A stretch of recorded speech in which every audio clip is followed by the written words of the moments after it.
Assalamualaikum warahmatullahi wabarakatuh, Kang Bro semuanya. Semoga Kang Bro semuanya ada dalam sehat walafiat.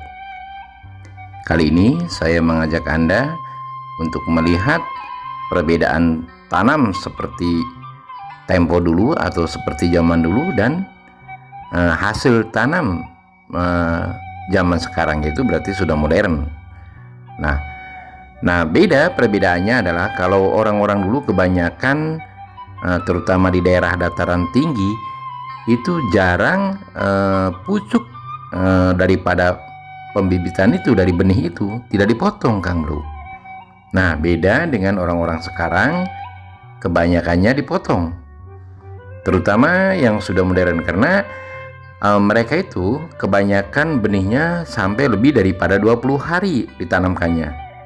Nah, kalau orang di daerah tonggo dataran tinggi atau di daerah pegunungan, nah mereka itu belum, jadi jarang dipotong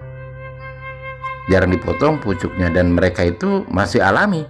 Artinya masih alami kalau tempo dulu adalah masih menggunakan organik yang diutamakan, karena mereka untuk membeli pupuk-pupuk non kimia atau non organik itu adalah mahal menurut mereka.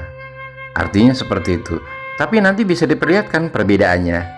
Jadi perbedaannya adalah kalau yang tidak memakai kimia dan yang sudah modern emang ada perbedaan.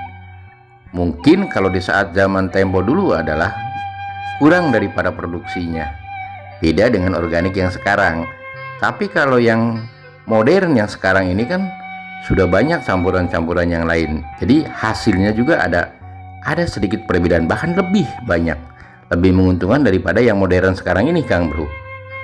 Nah, ini salah satu contoh menanam padi dan tidak dipotong pucuknya, dan menanamnya pun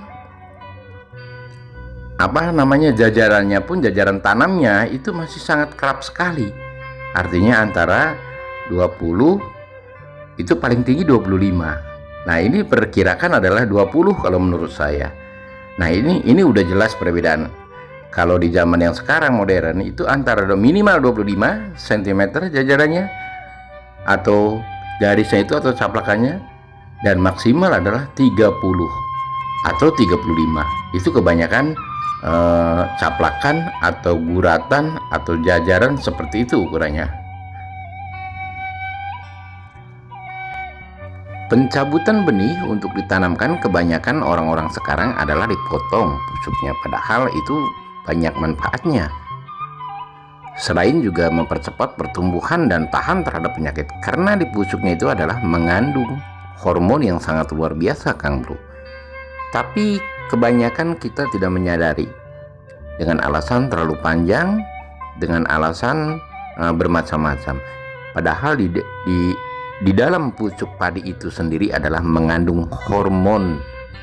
Artinya sebelum dipupuk juga tanaman itu sudah ada bekal untuk menjelang sampai pemupukan itu. Nah, tanaman ini adalah hasil tanam yang pucuknya tidak dipotong dan tidak terlalu banyak menggunakan kimia. Karena kalau untuk di dataran tinggi seperti ini, Kang Bro,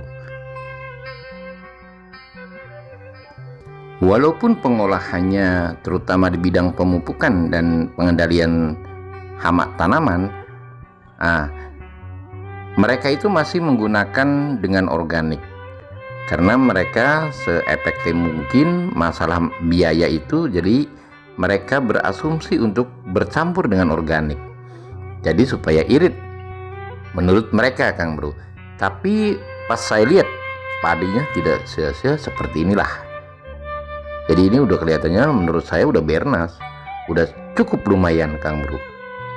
Nah, untuk itu, Kang Bro, jadi bahwa organik dengan kimia itu, yang pernah saya katakan dengan video-video yang terdahulu, tidak rugi, malah mengirit biaya, menekan biaya, dan hasilnya juga cukup lumayan. Nah, seperti inilah padi yang tidak dipotong pucuknya, dan dalam pemupukan dan pemberian pestisidanya pun yaitu dicampur dengan organik. hasil pengolahan dan pemupukan dilanjutkan dengan pengendalian hama tanaman dan dicampur antara kimia dan organik itu hasilnya sangat cukup lumayan.